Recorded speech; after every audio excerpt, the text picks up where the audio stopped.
Grow with Nitish channel में आपका स्वागत है। अगर आप चैनल पर नए हैं तो चैनल को सब्सक्राइब कर दीजिए, वीडियो को लाइक कर दीजिए। कानून की जानकारी के लिए सबसे पहले आप मेरे द्वारा बनाए गए कोर्सेज यूडीमी से खरीद सकते हैं, जिसका नाम आपकी स्क्रीन पे शो हो रहा है और नीचे डिस्क्रिप्शन बॉक्स में भी दिया हुआ है। आज के इस वीडियो में हम फिक्स्ड एंड फ्लक्चुएटिंग कैपिटल को समझेंगे। फिक्स्ड एंड फ्लक्चुएटिंग कैपिटल को समझने से पहले हम इंडियन पार्टनरशिप एक्ट 1932 में पार्टनरशिप किसे कहते हैं ये समझेंगे, और अकाउंटिंग रूल्स क्या होता है जब आप पार्टनरशिप बनाते हैं ये समझेंगे। तो चलिए पहले हम समझते हैं कि पार्टनरशिप किसे कहते हैं। तो as per section 4 of Indian partnership act 1932, partnership is a relation between the person who have agreed to share the profit of a business carried on by all और any of them acting for all. तो सबसे पहली चीज कि यहाँ profit share होगा partners के बीच में। यहाँ प्रॉफिट मतलब फायदा, और ये प्रॉफिट लॉस भी इंक्लूड करता है। अगर लॉस होता है उस पार्टनरशिप बिजनेस से तो वो लॉस भी पार्टनर शेयर करेंगे। कैरिड देम बाय ऑल, कहने का मतलब कि सारे पार्टनर बिजनेस चलाएंगे। अगर चार हैं तो चारों चलाएंगे। और any of them for all, कहने का मतलब कि अगर चार हैं तो एक भी चला सकता है उन चारों के बदले। तो पार्टनरशिप के थ्रू बिजनेस एस्टेब्लिश करने के लिए दो चीजें समझना जरूरी है। एक तो प्रॉफिट शेयर करेंगे वो पार्टनर्स आपस में, और दूसरा कोई भी पार्टनर बिजनेस चला सकता है। अगर चार पार्टनर है तो चारों चला सकते हैं, पांच है तो पांचों चला सकते हैं, या पांच के बदले में एक चला सकता है, या चार के बदले में एक चला सकता है। तो चलिए अकाउंटिंग रूल समझते हैं कि जब आप पार्टनरशिप बनाएंगे किसी के साथ मिलके तो अकाउंटिंग रूल्स क्या होंगे। तो आप देख रहे हैं आपके स्क्रीन पे एक टेबल है, यहाँ चार कॉलम है। ये सीरियल नंबर है, ये प्रोविजन है, ये प्रोविजन मेंशन इन डीड। अगर आप पार्टनरशिप डीड में ये सारे प्रोविजन मेंशन करते हैं तो ये लागू होगा, अगर नहीं मेंशन करते हैं तो ये लागू होगा। ये इंडियन पार्टनरशिप एक्ट 1932 के हिसाब से है। इंटरेस्ट ऑन कैपिटल, अगर आप पूंजी लगाते हैं तो वो पूंजी कितने प्रतिशत से बढ़ेगी, अगर आपने ये पार्टनरशिप डीड में लिख रखा है तो लागू होगा अकाउंटिंग के समय। अगर नहीं लिख रखा है तो कोई इंटरेस्ट आपको नहीं मिलेगा। इंटरेस्ट ऑन ड्राइंग, अगर कोई पैसा निकालता है पार्टनरशिप में से तो उस पर क्या इंटरेस्ट लगेगा, अगर आपने ये चीज़ पार्टनरशिप डीड में लिख रखी है तो लागू होगा, अगर नहीं लिख रखी है तो नहीं लागू होगा।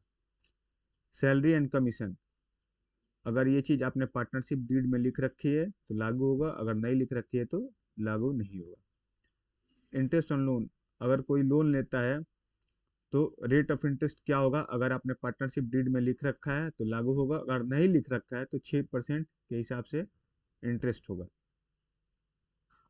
प्रॉफिट शेयरिंग रेशियो, अब किस पार्टनर को कितना प्रॉफिट जाएगा, अगर आपने पार्टनरशिप डीड में लिख रखा है तो लागू होगा, अगर नहीं लिख रखा है तो सारे पार्टनर्स के इक्वल शेयर होंगे। तो ये था provision not mention in the deed, अगर आप प्रोविजन जो भी है वो डीड में मेंशन नहीं करेंगे तो ये सारी चीज़ें लागू होंगी। अगर प्रोविजन आप मेंशन करेंगे तो वो मेंशन वाला प्रोविजन लागू होगा। पार्टनर्स कैपिटल अकाउंट, तो चलिए हम पार्टनर्स कैपिटल अकाउंट को समझते हैं। तो पार्टनर्स कैपिटल अकाउंट दो प्रकार के होते हैं, एक होता है फिक्स्ड कैपिटल अकाउंट, एक होता है fluctuating capital account. Fluctuating capital account एक ही प्रकार का होता है। फिक्स्ड कैपिटल अकाउंट में हम दो प्रकार के अकाउंट खोलते हैं। तो चलिए हम एक एक करके देखते हैं। तो सबसे पहले हम देखेंगे कि फ्लक्चुएटिंग कैपिटल अकाउंट क्या होता है। तो फ्लक्चुएटिंग कैपिटल अकाउंट में हम एक ही अकाउंट मेंटेन करते हैं सारे पार्टनर्स के, और इसको हम पार्टनर कैपिटल अकाउंट कहते हैं। इस अकाउंट में हम क्या क्या इंक्लूड करेंगे, capital brought by the partner, salary payable to the employ और partner, share in profit, additional capital brought in by partner, capital withdrawn, interest on loan, interest on withdrawing. तो फ्लक्चुएटिंग कैपिटल अकाउंट में हम ये सारी चीज़ें mention करेंगे जो आपके टेबल में दे रखा है। और फ्लक्चुएटिंग कैपिटल अकाउंट पॉजिटिव में भी होता है और निगेटिव में भी हो सकता है। अगर आपने उस अकाउंट से ज़्यादा पैसे निकाल लिए तो वो निगेटिव में चला जाएगा, और अकाउंट में अगर ज़्यादा पैसे आ गए तो वो पॉजिटिव में भी चला जाएगा। चलिए हम फिक्स्ड कैपिटल अकाउंट को समझते हैं। फिक्स्ड कैपिटल अकाउंट में दो अकाउंट हम खोलते हैं, एक होता है कैपिटल अकाउंट, एक होता है करेंट अकाउंट।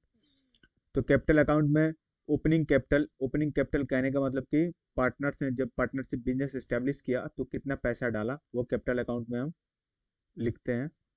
क्लोजिंग कैपिटल कहने का मतलब कि अगर बिजनेस बंद हुआ तो उस समय कितनी पूंजी थी। Additional capital added by partners, अगर कोई पार्टनर पार्टनरशिप के दौरान पैसा और लगाता है पार्टनरशिप में, तो उसको पार्टनरशिप अकाउंट में हम मेंटेन करते हैं। कैपिटल टेकन आउट, अगर कोई पार्टनर पार्टनरशिप बिजनेस के दौरान पैसा निकालता है तो कितना निकालता है वो हम इस कैपिटल अकाउंट में मेंटेन करेंगे। तो आप देख रहे हैं कि मोस्ट ऑफ द टाइम ये कैपिटल जो अकाउंट होता है वो फिक्स्ड होता है, क्योंकि हम बार बार पैसे निकालते नहीं है, बार बार पैसे डालते नहीं है। करेंट अकाउंट, तो करेंट अकाउंट में हम सैलरी और कमीशन मेंटेन करेंगे कि किस पार्टनर और किस एम्प्लॉय को कितना सैलरी और कितना कमीशन जा रहा है। इंटरेस्ट ऑन ड्राइंग, अगर कोई पार्टनर पैसा निकालता है तो उस पर क्या इंटरेस्ट लगेगा। इंटरेस्ट ऑन लोन, अगर कोई लोन लेता है तो क्या इंटरेस्ट लगेगा। तो करेंट अकाउंट हमेशा फ्लक्चुएटिंग होता है और ये निगेटिव में भी हो सकता है। अगर हमने ज़्यादा पैसे निकाल लिए तो ये निगेटिव में चला जाता है, अगर अगर पैसे फिर से डाल दिया तो ये पॉजिटिव में भी चला जाता है। और अब देख रहे हैं कि सैलरीज हमें हमेशा हर एक महीने देने होते हैं, तो इस अकाउंट में पैसे बढ़ते घटते रहते हैं, जो कि कैपिटल अकाउंट में ऐसा नहीं होता है। चलिए हम डिफरेंस समझते हैं fixed and fluctuating capital account का। तो चेंज इन कैपिटल, ये फिक्स्ड कैपिटल में फिक्स्ड रहता है और फ्लक्चुएटिंग कैपिटल मेथड में ये फ्लक्चुएट होता रहता है। Number of account, fixed capital method में 2 अकाउंट हम मेंटेन करते हैं, फ्लक्चुएटिंग कैपिटल मेथड में हम एक ही अकाउंट मेंटेन करते हैं। बैलेंस, फिक्स्ड कैपिटल अकाउंट में जो कैपिटल अकाउंट होता है उसमें हमेशा पैसा होता है, उसमें क्रेडिट बैलेंस होता है।